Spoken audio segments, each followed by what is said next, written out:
Welcome back, everybody, to episode 18 of the Play It Down Sports Podcast. We are back after a late scratch last week. We'll get into that later. We're kicking things off with a new round of Boneheaded Clueless Actions of the week. One's so good, we had to save it from last week.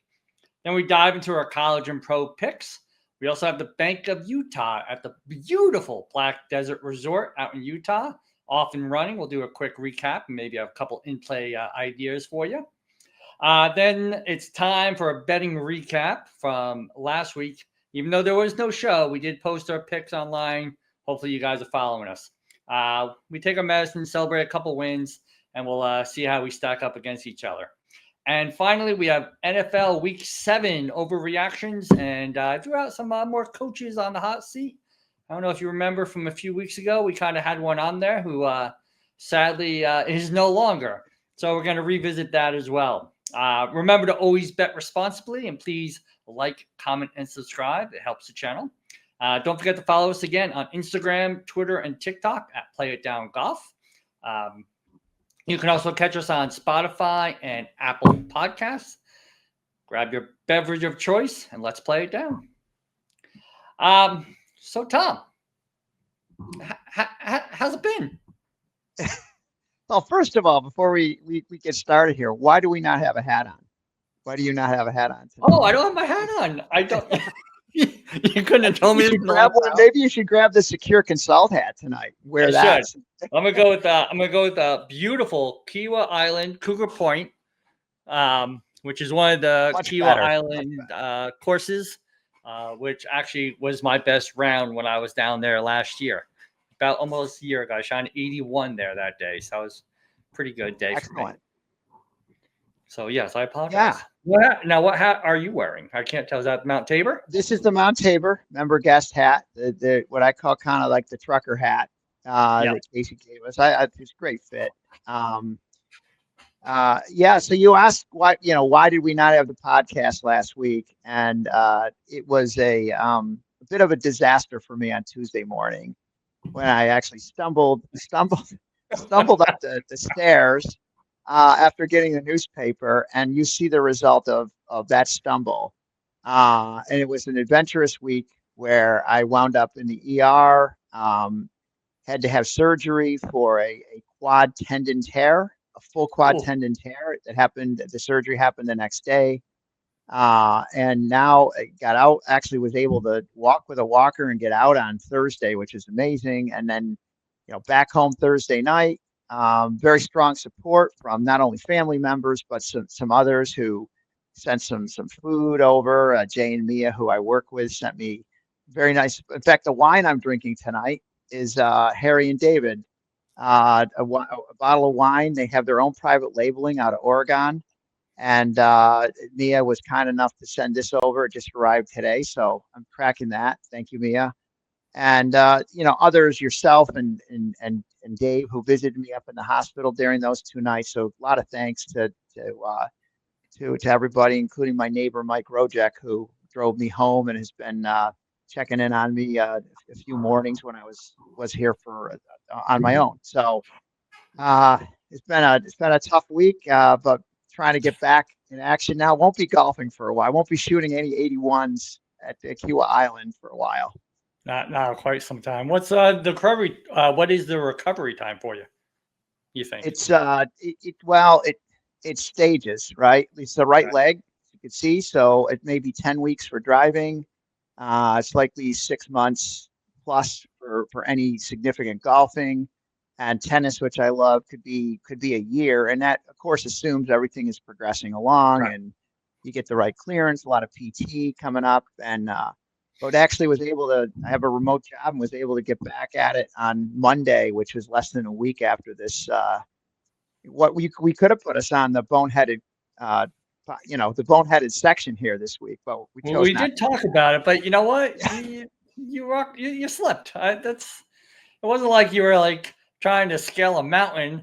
It'd be a little better story, though. It'd be a better story, as Dave Gordon it would be. So I had to. I all I can think of is the scene from The Untouchables with the stroller going down the steps and you diving to save a baby and you tore your upper tendon. Yeah. but sadly, Yeah, that would be a way better story, would it not? Yeah. that's a little bit better. Sadly, that's not the story, though. The story is, No. yeah, I got the newspaper. Which me and about 3 other people in the country probably get it Yeah. delivered. So. Okay. Oh, Well, by the we're way, back. before you go on, you want to talk about Dave's hat for a minute? That we put him back on, You know what? track here. We should. So, as Yeah. you know, a few weeks back, Tom had noticed Dave had another Secure Consult hat, and we did not have this hat. So we kind of took a little offense to it.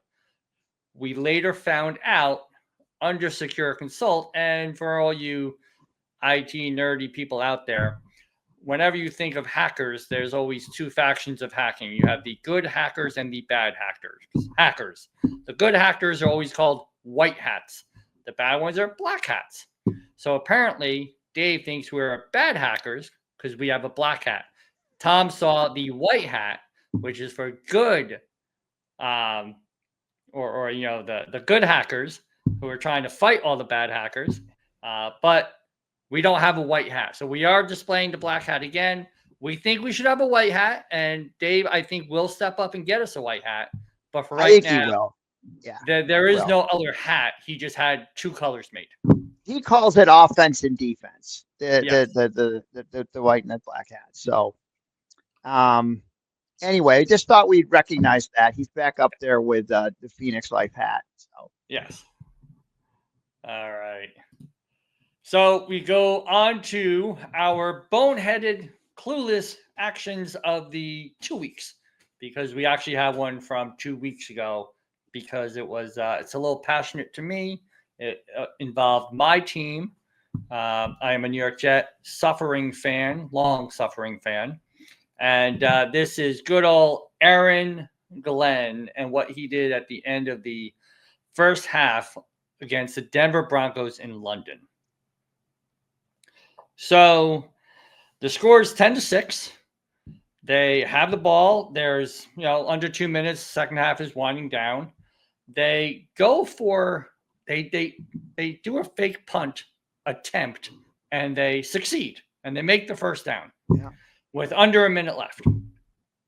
They have a timeout in hand. They end up going, they make a play on first down. They make a play on second down. They end up gaining just 3 yards. So it's now 37 seconds left. It's 3rd and 7 from the New York Jet 47. And you have Fields completes a 6-yard pass to Josh Reynolds, setting up a 4th and 1 from the Denver 47-yard line. Yeah. And there's roughly, again, how long that play take? Maybe 6-7 seconds. So right around 30 seconds left in the game. And they still have a timeout. Yeah. Now, you may think I'm just staring into a camera, not doing anything. And you would be correct, because that's exactly what Aaron Glenn did. He just stared out onto the field and did nothing and just let 30 seconds run off. And the half ended 10-6. What's interesting about it is I was thinking, he probably's thinking to himself, if I call the timeout and we don't get it, Denver might score, but should we try to score, or should I try to kick a long field goal, or should we go for point? And the confusion, again, maybe it's the headset, maybe it's just, he looks confused in that picture. And I think that is probably, the worst of, if he'd done anything, if he'd been that concerned about anything happening, he could have basically just called the timeout with 3 to 5 seconds left and let a Hail Mary happen. It's something, just show something like you're trying to score or advance the ball, or I think they should have tried maybe to you first want to down try to win the game. Just a thought. Try to win. I think that's his job, is to try to prepare the team and coach the team to win. But I can't lie. We had Denver in survivorship that week, Scooter. The camera was on him during this thing, and he had such a deer in the headlights look. Again, it's a head scratcher. It's so clueless what he was doing. And of course, the best part is, as the Jets are leaving the field to go into the locker room for halftime, you have Garrett Wilson losing his mind. Like, he's melting down because he has no idea what just happened and why they stood on the line not snapping a ball for 30 seconds. Right. So that is Aaron Glenn. You have finally made our boneheaded clueless actions of the week at number 3. And now we move on to number 2. The question's going to be with Aaron Glenn is, will we have another chance or will he have a job before will his job be gone? Because some of these guys that are on here don't do well after they're on this segment.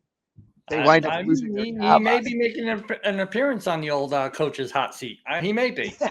We got to see. DeMarco Ryans of the Texans, right? He's a pretty highly lauded coach who's built that team up. They've made the playoffs the last 2 years. He took over for Lovie Smith a couple of years ago when, in that famous Lovie was fired and wins a game with a 2-point conversion against the Colts. And, in the last game of the season when they wanted the best draft pick. And so DeMarco comes in and brings that team up.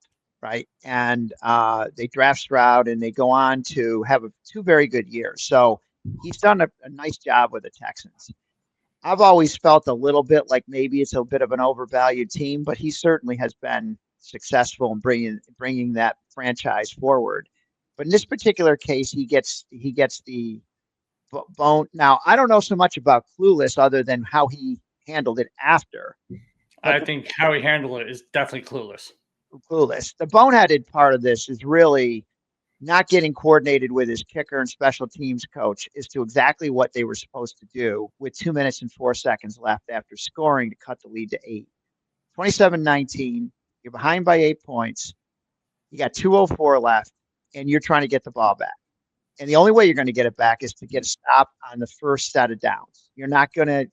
So the logical thing to do is to either kick the ball out of bounds or make sure that your kicker is capable of kicking it away or deep, which starts to add risk, right? So however you want to do it, you've got to get that ball so it's not returned. Because if it's returned, you're going to take more than 4 seconds, and your 2-minute timeout is now burned. And that's exactly what the kicker did. He kicked it to the receiver, who caught the ball and ran it out. Got it under 2 minutes, and he lost 40 seconds of valuable time trying to make a stop. And what happened after that's less relevant. What really matters is that he lost 40 seconds in the chance to try to win a game. It was a 1-score game, a legitimately possible chance to win if he'd gotten the ball back. The part that becomes clueless is after the game, there seemed to be confusion about what he had told the kicker to do. He claimed it was execution risk, that they had talked about kicking it out of bounds, and it's almost like he tried to dodge accountability instead of throwing a kicker under the bus, so to speak, for poor execution. Instead of saying we should have been more clear as a coaching staff as to what we wanted to do, and we bumbled it up. And what's boneheaded about it is it happened in week 1 where the Bears did the same thing when they were just over 2 minutes. And that was one of our boneheaded plays back then. Like if he was watching the show, he would have knew what to do. He would have knew to kick it out of bounds. Yeah. Well, that's the problem. That's another problem people have is they're not watching the right programs or listening to the right podcasts. So I see you got LaBianca's chalice back tonight. I do. Is that right? I'm back to Estella. Now I had a conference this week, so if my voice is a little off, it's a lot of loud music, a lot of drinking. At least you got 2 legs to walk on, though. You got 2 legs to walk on. I do. So DeMarco, you are bonehead number 2, and now we go to. And we want him to start listening to the podcast because he can learn. He can learn things. Yes. And number 1 is our good old friend, Sunbelt Billy. Well, Sunbelt Billy is. We had to put him in here, and this is sort of a complete shit show of a combination of things. Billy doesn't get the direct bonehead in this particular situation, but there's a whole bunch of different things that happen as a result of this football game. So Florida, who's been an underachieving and poorly coached team for a couple of years, won a game this week, 23-21. And they led the game pretty much throughout the game. In fact, I have a sequence. They were down 7-3, and then they went up 13-7 at half into the third quarter, went up 20-7, 20-14. Mississippi State comes back, and with 7 minutes left, they went up 23-14. Now, with just over 2 minutes left, and maybe let's call it 2.5 minutes, Mississippi State scores to make it 23-21. And Florida, this is where Billy really struggles with coaching. They get the ball, they rush the ball twice. The timeout situation is also going to start to work against Mississippi State. They have to start stopping the clock, and he's got a 3rd and 1 in his own 34. Inexplicably, instead of continuing to run the ball, which had been, now, yes, you can get stuffed on 3rd and 1, but they were successful running the ball. They have a dominant running game. He chose to roll out an unhealthy quarterback who got sacked and lost 7 yards and had to punt the ball. So that to me is just another boneheaded play call by Billy Napier. Now Mississippi State gets the ball, and not to be top, Billy became the recipient of the real boneheaded play, which was of the game, which was Mississippi State gets the ball into field goal range, and all they need to do is drive down the clock and try to kick a field goal.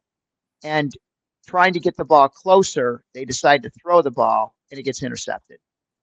And Florida then now seals the victory with an interception, and Mississippi State gives their chance away to win the game. So that really is where we got to say the real boneheading foolishness lies. But then you get to the end, and Billy Napier, after a press conference and of relief for getting the win, even though he set himself up to lose, gets fired. So we don't have any more Sunbelt Billy. No he more, wins the game and gets fired. the guy that actually should have won the game, he still has a job, of course, but lost a game he should have had a chance to win. So some of these, they say the SEC conference is loaded with talent. I'm not sure it's loaded with coaches right now. Listen, Sunbelt Billy, you want to go back to the Sunbelt? Coastal's might be looking for a coach at the end of this year. I think they put him on. I think we could put him on the podcast. To be honest, let's get him on. Come on, reach out. We got you. All right, Billy. Sadly, you are number one bonehead clueless. Well, I think we got to give it. I think we've got to give it to the Co. Right? We're giving it to Billy. Yeah. And so Jeff Levy and Sunbelt Billy will co-star this week. Yes, to both of them. Yeah. So let's mention the Bank of Utah Championship. Sure. I will tell you, it is at the Black Desert Resort Club out in Utah. And we are on YouTube. We talk about golf. One of the great YouTube golf channels that's hysterical is Bob Does Sports. I had their have a day drink. If you want to look at this course from a YouTube golf standpoint and just see how beautiful it is, and they obviously play all the holes. Check out their channel. Probably about 2 months ago, they were out there with the Bryan Bros and with Grant Horvat, and they played some games on that course, and the course is stunning. The volcanic black rocks all around it that litter the course. The course is stunning. But we have no real play on it because we're a little late and the tournament's already started. I know, Tom, you have a couple of things you might want to bring up. Yeah, I mean, they played round one. Regards to, Yeah, can you hear me? Yep, you're good. Okay. Yeah, sorry. So round one, round one has been completed. There's a guy I was eyeing before to get Thigala. Thigala. He was basically, I think, something like 30-1 pre-flop. He's now 55-1 and only 3 strokes off the pace. Now, there's a ton of golfers that are at -6. Yeah, we're not going to. It's a full field. Yeah, yes, it's a full field. And there's some decent golfers in it, but I kind of like him if you can get him at 55-1 as an in play. I like that. The other way to go would be maybe top 5 at 7 to 8-1. I think you can get that. Look around on your accounts. But he's somebody that I didn't get in before, and kind of now I'm glad I didn't, because his odds are slightly better because while he's only 3 strokes off, there's a significant number of golfers at 4, 5, and 6 under. So we're going to start trying to get into this a little bit more as these tournaments, if we can get to handicap them before they start.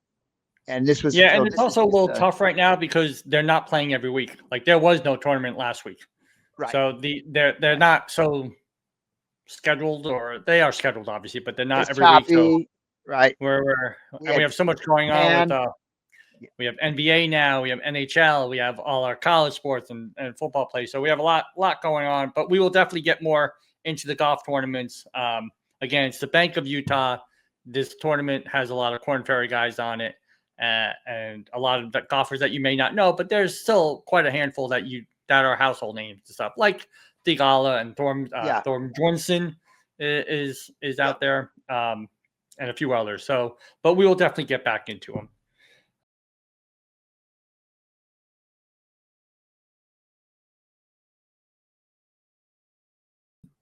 Okay, so let's now go to our picks, and let me get Tom on the stage. All right, let's just move that around. There we go. Okay. You want to go? You want me to go? Why don't you start this week? All right, I will start. So, first game I have is Central UMass at Central Michigan. Central Michigan is the Chippewas are laying 16.5, and they should cover this with room to spare. Central Michigan's been steady, middle of the pack on offense. They give up around 25 points per game, so pretty solid defense. Offense, like I said, middle of the pack.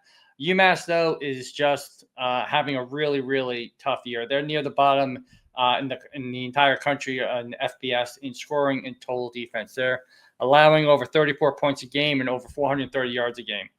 They just can't stop teams right now. UMass is just they're clearly having a rough year. And CMU will pound the run early, and then they'll control the clock. And by the end of this, they should pull away. And I have this around Central Michigan in the mid to high 30s. And I don't think UMass gets more than 10 to 14 points tops. Just too much defense. I would lay the points and take Central Michigan all day long.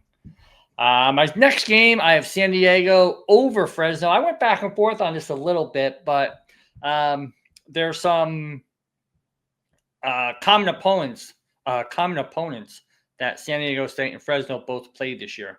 One being Colorado State, where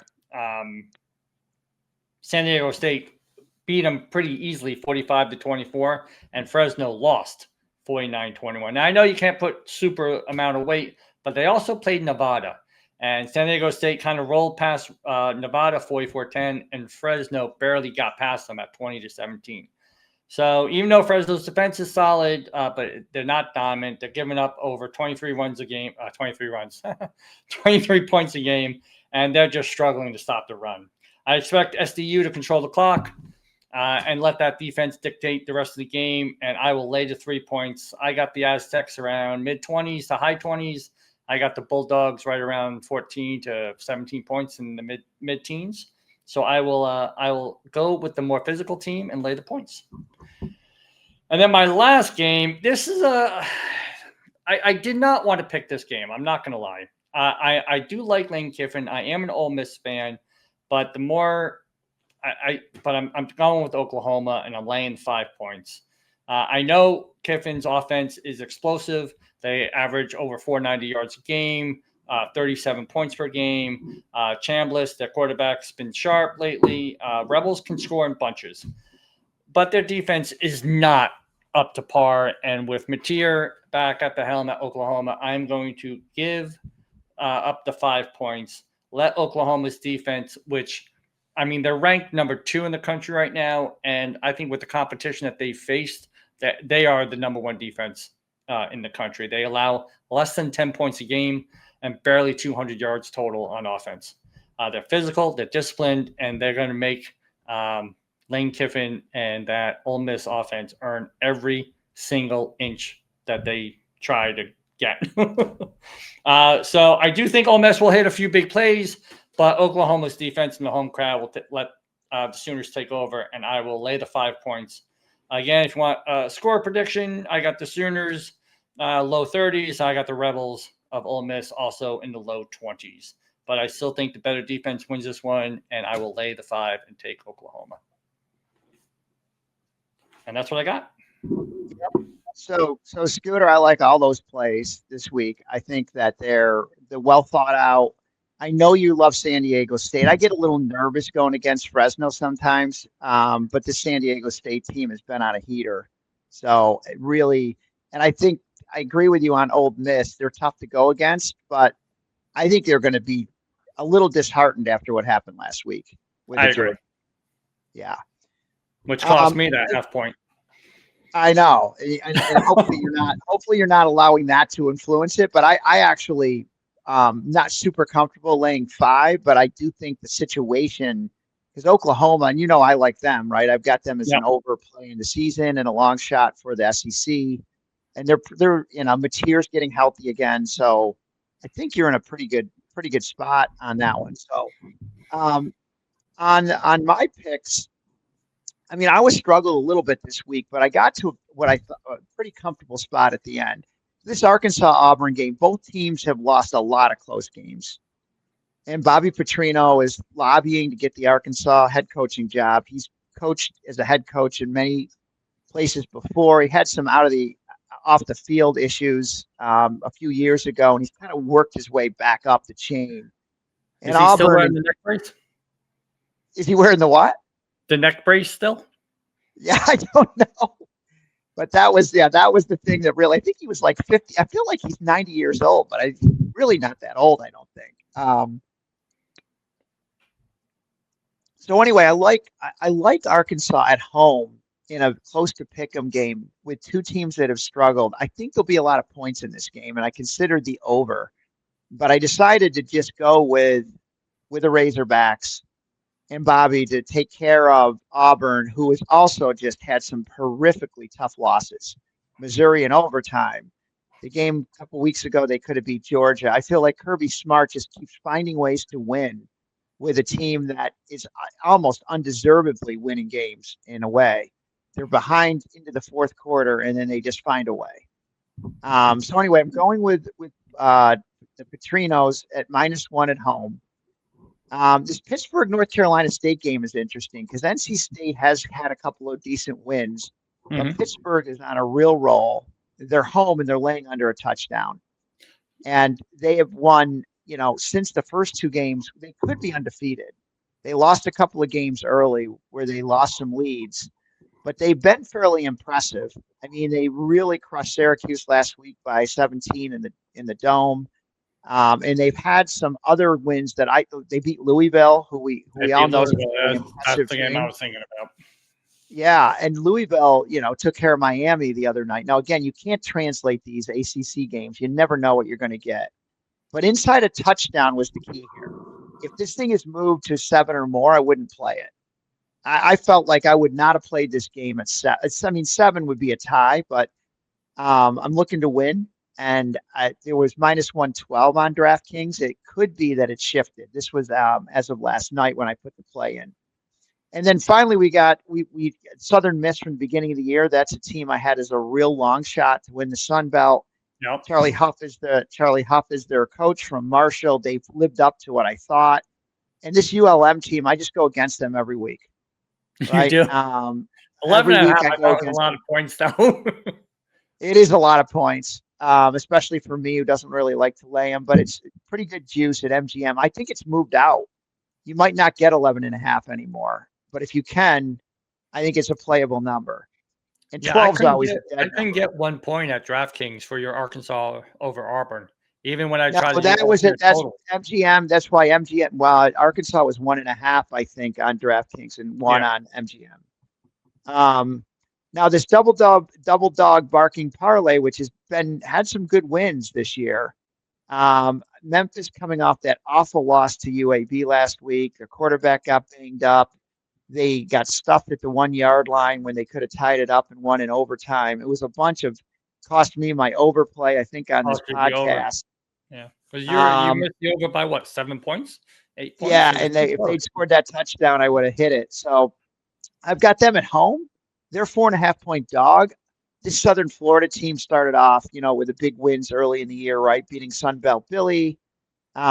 beating who else did they do? They won 2 games that were very, very surprising in the beginning of the year that nobody thought they would win. And so, and I think they've kind of had some also beat down a few teams, but they've also gotten their comeuppance Yeah. as well. So I felt that you give me a Memphis team who's only got the one bad loss, and then LSU in a night game as an underdog over Texas A&M, who I think is due. Everything's been going so well for them, is they're due to have a hiccup. So I got it at plus 460. Put those two together. Obviously, bet a partial unit on this, and that's where we end the college. Awesome. Why don't you start with the NFL, and then I'll talk on my NFL after. Yeah, so NFL, after just trashing DeMarco Ryans and saying the Texans were a fraud, I'm betting them. I'm going to bet them because I think the 49ers have gotten by with some really, really tight wins and wins that, they've been injury prone. They beat the Rams on that Thursday night. They beat the Rams. Well, yeah, I know. I mean, the Rams gave them so many turnovers and opportunities, and then you got on top of that game, they caught Atlanta in the right spot. Atlanta had the big win over Buffalo on a Monday night. Well, the Texans have had a bad Monday night loss. There's the whole thing about the botched up stuff at the end of the game. They're coming back home, and they absolutely got to win this game if they want to have any kind of chance to win, get in the playoffs. It's getting really remote that they could catch the Colts, but this is a game that they absolutely have to win. And I think the 49ers, traveling back and forth, I think they were East Coast a while back, not that long ago. They've been back and forth across the country. I think it was the Bucks. The Bucks took them down a couple of weeks ago. So I'm going to take my chances on the Texans this week, laying just the 1.5. And then the Bengals and Jets. This one is tough because I keep thinking the Jets are going to finally win a game, and then they don't. And I've been thinking the Bengals have kind of turned things around a little bit over the past couple of weeks, right? They gave the Packers a good run. They beat the Steelers at home. They've got extra rest. And I think they're going to be really focused, right? Flacco's not going to be he's got another opportunity here. He's not going to be a guy who lays down on this game or takes the Jets lightly. I think he's good, and he played for the Jets. I feel like this just sets up for a Bengal beatdown. And then the riskiest play on here, but I'm getting a field goal with the Steelers at home on a Sunday night game. And I just continue to think that the Packers are overvalued. Everybody thinks they're really good, but it was a struggle when we had them against the Bengals in that suicide week. Yeah, we did survive with that, and they cost a lot. They lost to the Browns. I mean, I just don't trust that coach and that team. Right? We've had their coach on here as a bonehead. Yep. Right. So I don't trust the offense. Yeah, I think they find ways to win games. They really very easily could have lost to Arizona last week, and I was hoping they would because it would have eliminated some more of the circa survivors. And then the double dog dare you moneyline parlay this week. This is this one you should bet just pizza topping money on this. But the Saints at home to upset the Bucks and the Browns to over the Pats. The Pats have won 3 games in a row, and I've been a fan of them. Right, we had them last week at the Circa Survivor contest. They came through with flying colors. Mike Vrabel back home, taking care of his old team. But now they've had 3 games where they went and beat the Saints on the road. They beat the Bills on that Sunday night game. And now they're coming back home, and they've got what should be an easy opponent, and I don't think it's going to be that easy. So at 10-1, I put a little something on these. I did put a little something on these 2 teams to pull upsets this week. So I have a listener, a friend, Chris Dotel, who was following our picks, and I posted these on Instagram earlier today. and he hit me up talking about the your parlay here, your double dog dare, and he loves it. So I know he's putting a few dollars on it. And hopefully it's just a few. 2 weeks ago you hit. So yeah, was it 2 weeks ago or 3 weeks ago? A couple weeks ago you hit. So yeah, possible. So looking over at my side, I'm riding Indiana Jones again, man. I'm loving the Colts. I know 14 points is a huge number, and I can see that scaring a lot of people. But I see this pretty much Colts in the high 30s, Titans struggling to get to the 20s. So I will lay the 14 points. I will ride Indiana Jones into the desert, into wherever he wants to take us. I am all in on Daniel Jones. My next game's a little trickier. I don't know what to make of the Eagles on offense. I just don't trust their offense. So I just see this game being a typical NFC East showdown, close. I think it's gonna be a 3 to 4 point game. Someone might score a late touchdown to go up 4, or maybe they go for 2 to go up 8, and they only get 6. They end up not getting there. So I like the 7.5 points for the Giants over the Eagles there. I like more. I don't necessarily think they'll win. As you know, I had the Giants as a future under 4.5 wins. So I was okay with them blowing that game last week. And I'm okay with them losing this game. But I like the 7.5 points. So I'm gonna ride Jackson Dart a little bit and hope he makes maybe a late mistake, but it keeps it close. And they cover the 7.5. And then again, I mean, how can you look at the Broncos and think this is a good team? They have an extremely good defense. I don't trust Bo Nix. I wouldn't trust Bo Nix to throw a can of soup at someone, let alone throw a football in an NFL game. So I will take the Cowboys here. I will take Dak and that very powerful offense. I heard a rumor that CeeDee Lamb is coming back this week. I haven't confirmed that, but I'll ride with Dak and the Cowboys. I will take the 3.5 points gladly, and I actually think Cowboys win this. I really do. So those are my NFL ones, and then I'm going back to a 6-point teaser.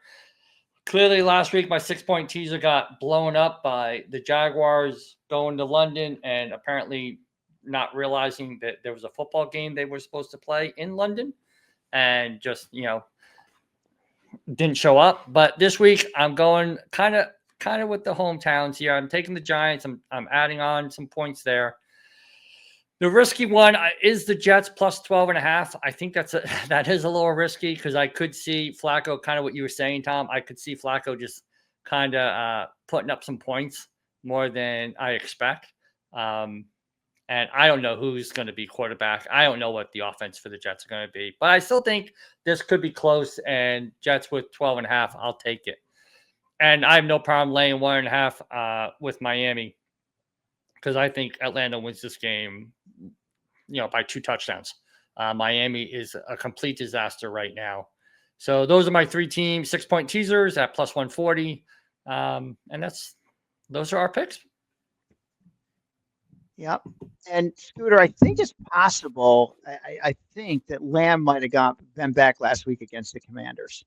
You can look that up. Okay, but you know what? I hope so, because I didn't hear that. He will play. I think unless he got another tweak or injury, or obviously after you come back, you can. Doesn't mean you're guaranteed the next week. But yeah, I kind of agree with you on that play. Though I actually wanted to put that up and just didn't have the guts to do it because Denver just screws me no matter what I do. I feel like, I shouldn't say that. We survived Circa with them a couple times, but I feel like they just make your life miserable when you're betting on that team or against them. Oh, I know they do. But I like the 3.5 though. That was the thing that that can be a game they win and an easy cover for Dallas still. Why can't I find the Dallas game here? Yeah, I wouldn't worry about that. Whatever. So obviously we have the coaches on the hot seat. One is already gone. And we call this early in the season. I believe he made our Boneheaded picks 2 weeks in a row. Twice. Yeah.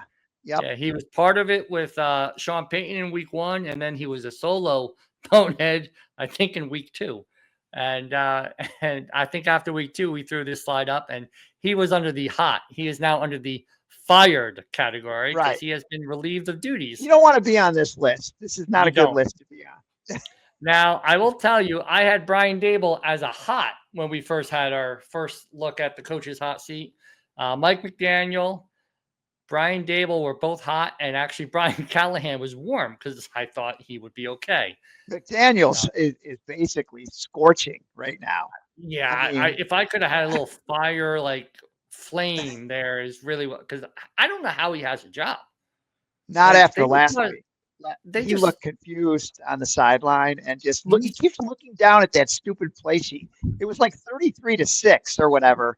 And he's still looking at his. I'm like, what are you looking at? What is there anything on that paper, or is it blank? Like, I mean, last I checked, you can't score 20 points in one play. Right. And the only thing I can think of is they just don't want to. They just don't want to do it because, I mean, he's a broken man when you watch him on the sidelines. I mean, he knows that team is broken. Yeah. I mean, there's no. I mean, and when you lose your star receiver, you got your quarterback who's sort of. I mean, the whole situation, and yet they find ways to stay close in games sometimes. That's the thing that's interesting. They've had a couple games they could have won. I think they're a candidate to upset Atlanta this week. But then, like you said, when you picked them in your teaser there or whatever, it's hard to imagine them winning that game right at the same time. And now Brian Dable was hot when we first did, and he's gone down to warm. And that's because the way that Denver game ended, though, I don't know. I think it's still warm, but that was horrible to watch as a Giant fan. You and I actually spoke about this earlier this week. So let's think about that end of that game when that whole fourth quarter was insane. But we were debating on putting the Giants on our boneheaded and clueless because we decided it wasn't right. Yeah. Yeah. To me, it's a inexperienced player. It's a first-year quarterback, and, in that same situation, I think if you have a Tom Brady, a Peyton Manning, an Aaron Rodgers, or even who else out there? A lot of these other quarterbacks, they probably just take the sack and they don't force it. He's a first-year quarterback, and he forced a pass that he shouldn't have forced. He didn't see the linebacker drop back in the coverage, and he got picked. Yeah.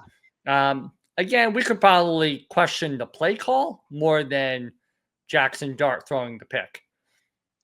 Yeah, I would agree that there wasn't anything in there when you're only up 10 and you're trying to make a first down to kind of, Peyton's making your life miserable, calling timeouts and doing all the things that a good coach will do.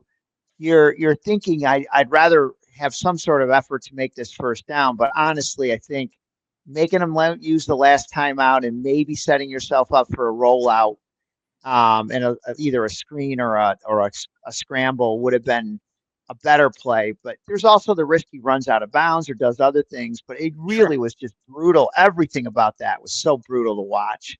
Yeah, Denver just did not deserve to win that football game. Nope. I mean, they really didn't. Nope. But that's why Brian Dable is still on the list. He did go down from hot to warm. Listen, we'll see how Jackson Dart handles the rest of the year, but I think as of right now, the only way he stays as the coach of the Giants is if they win some meaningful, not making the playoffs, but I think they need to get to 6 or 7 wins this year for him to keep his job. That's probably right. I think that's right. And then the new addition to this list, I think he's one and done. I don't know how you bring Aaron Glenn back next year. This team, they are not winning a game this year. They're going 0-17. Mark my words.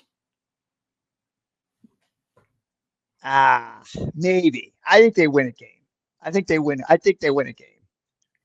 At some point. The only team they have a shot to beat are the Miami Dolphins. Yeah, I mean, that's on paper, Scooter, but they should have and could have beaten Denver. They had Tampa Bay. They returned a kick and had Tampa Bay on the ropes, and if it wasn't for a miraculous last minute, I mean, they've been in some games. What the problem is they're going in reverse. That I think the problem is they're going in reverse. Well, and that against always, Buffalo, they showed out against Buffalo. They had Buffalo on the ropes. well, no, they lost 30-3 to Buffalo. It was Tampa that they had on the ropes. Oh, it's Tampa week one? Yeah, Tampa. Oh, I'm sorry. Oh, that's right. Oh, no, week one. No, you're right. Week one was Pittsburgh. They had Pittsburgh on the ropes in week one. Yes, they had Pittsburgh on the ropes in week one, and they had Tampa Bay on the ropes, and they had Denver on the ropes. 3 pretty good teams that they could have won any of those.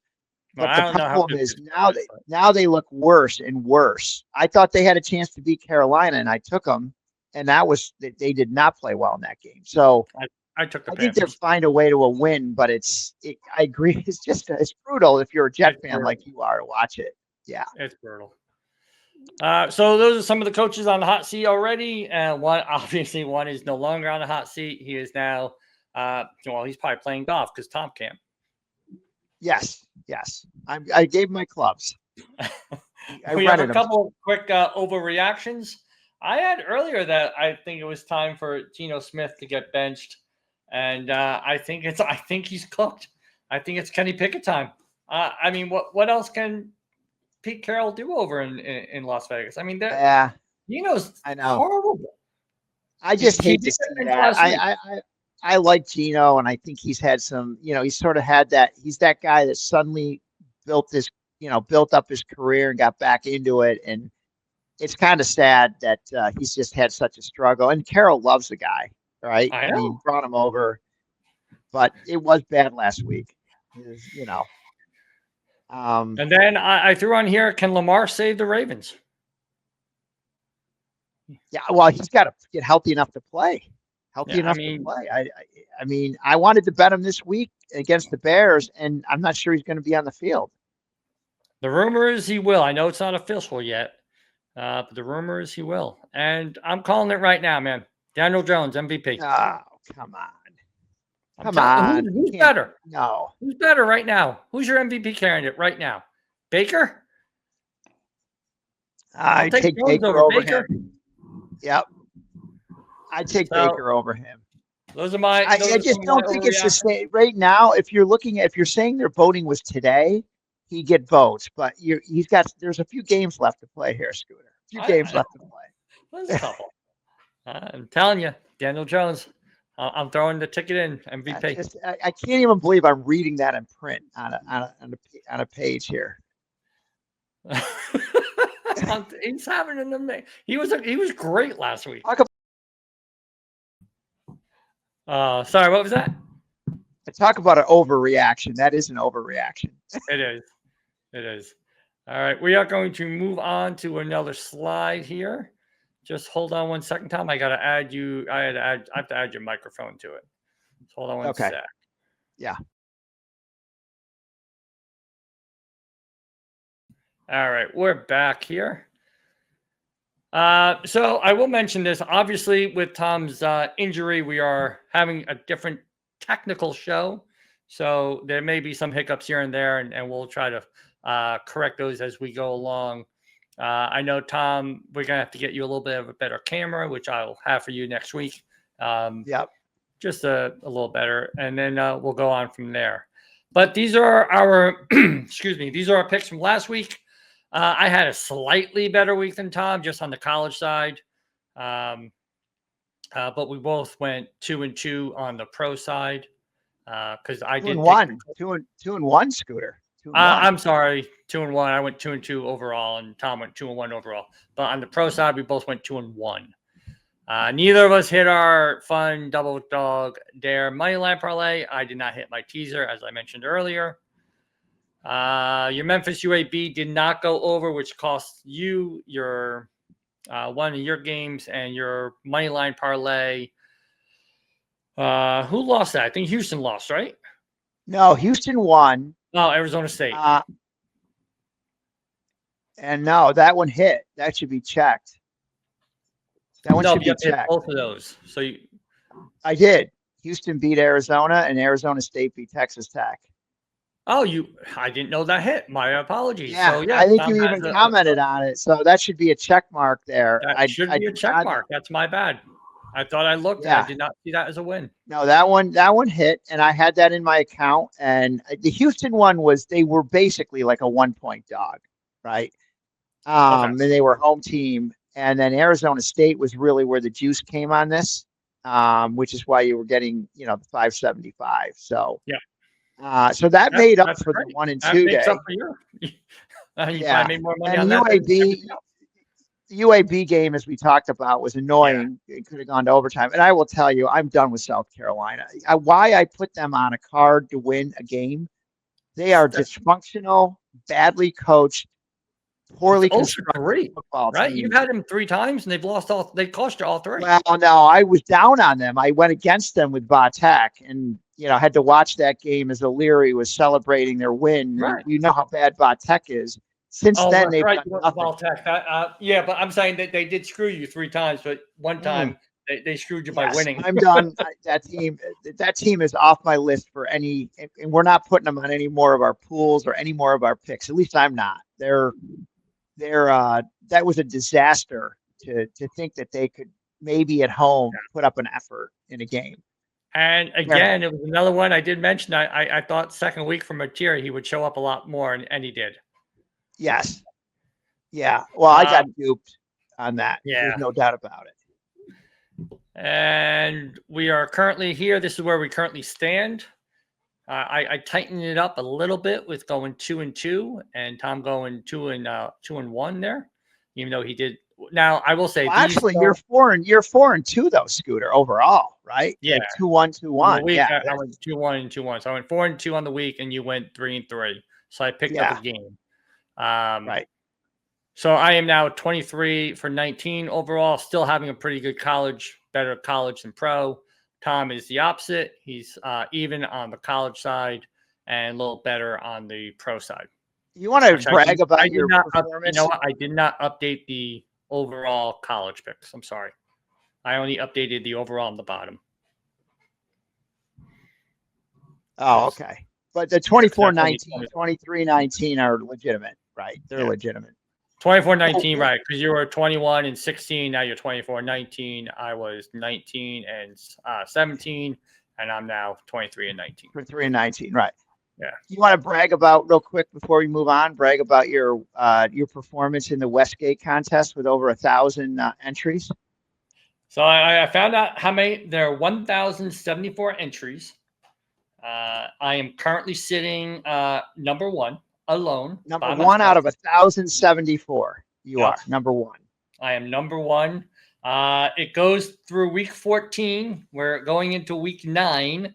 So I still have a lot of work left ahead of me. And my Saturdays have become very stressful. I'm not going to lie, watching these games unfold.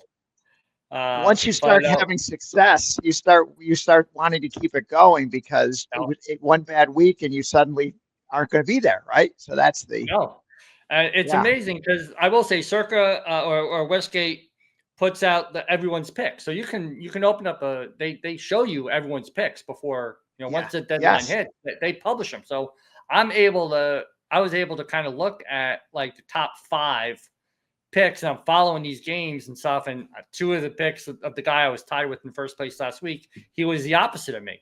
So very easily, that's a 2-point swing on those games. I luckily got both of those right. Right. And then he picked up another one. So he was 4 and 3, and I was 5 and 2 last week. So still in first by myself. We'll keep it going as long as we can. We'll keep letting everyone know what it is. But overall, 23-19. Tom is 24-19. If you guys don't remember, week 1 of the picks, Tom picked an extra game, which is why he has 1 extra pick than me. Okay. So the what Scott and I decided to do was to put a couple of our top plays out on the NBA, which started on Tuesday night. So I zeroed in on 2 teams, the Hornets and the Spurs. And I'm not going to, delve into a whole bunch of analytics and detail on it. But LaMelo Ball from the Hornets, if we can keep him healthy, that guy is unbelievable. I watched a little bit just last night when they buried the Nets. And their over-under win total is 26.5 games. And I was able to get that at minus 115, and you can still get it at minus 120, despite the fact that they have won a game. So Hornets over 26.5, a lot of young talent and a lot of, energy on that team. And all they got to do is win a third of their games, right? It's an 82 game season. So you win 27, you go 27 and 55, you're a winner. So I just feel, and the East is weak relative to the West, and I just can't understand why that number is as low as it is. And I don't think I'm alone on that. So anyway, that's an NBA season bet. You can get them as the season goes on, but if you wait and they get off to a 3-0 start, that number's going to fade on you very quickly. Right. And now I did verify all these picks are accurate as of today. Yes. So anybody watching this and wants to put it in, they're not playing tonight. There's only 2 games tonight. So these will be available tomorrow.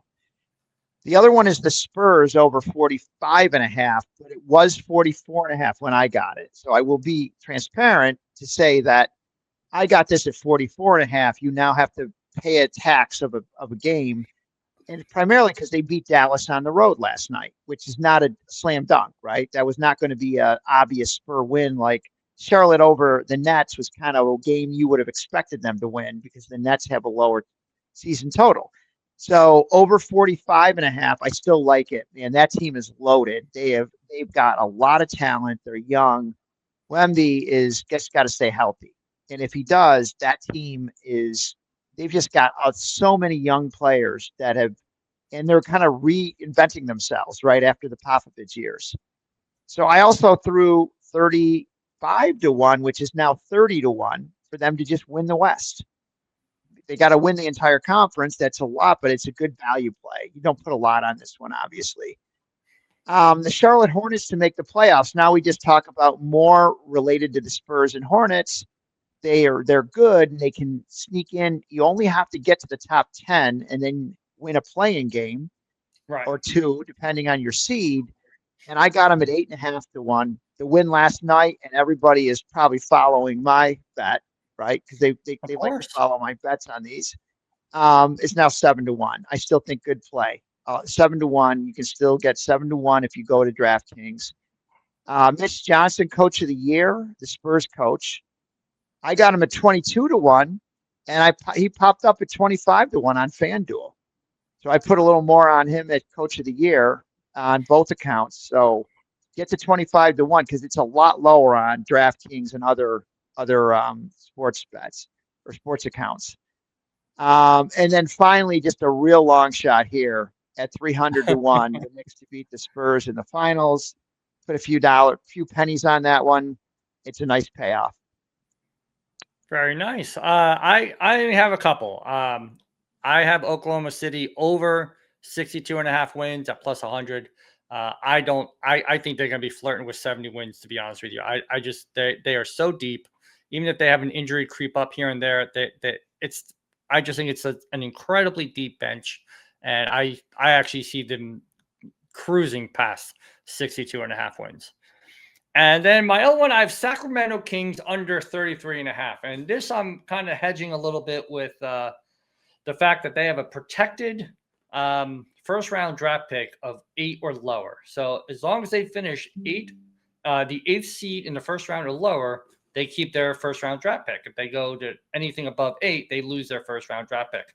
And I think they're going to let a lot of the young guys play. I don't think they care if they lose a bunch of games. I love them under 33.5, and I think they come in under that to make sure they keep that first round draft pick. That opened at 35.5, and it's dropped. And then they did lose.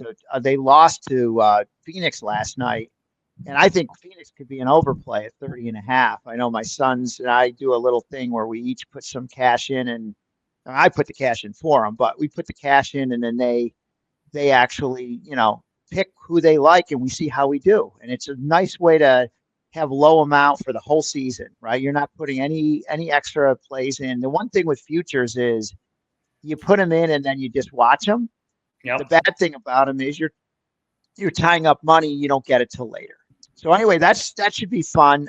One thing I'm going to say, Scooters, I'm directly against you on Oklahoma City. So I just want to note that on the podcast. I've got an under 62.5 on them. So we'll see how that works out. Maybe we'll have a little side play on that one offline. We may. Okay, that is episode 18. Thank you for joining us. Again, thank you for bearing with some of the technical issues. We'll flesh those out as we go more remote with Tom doing this on the road. And we are going to still have some guests coming up in the future. So stay with us. We will see you all next week. Have a good one. Tom, rest up. Yeah. Thanks, Scooter.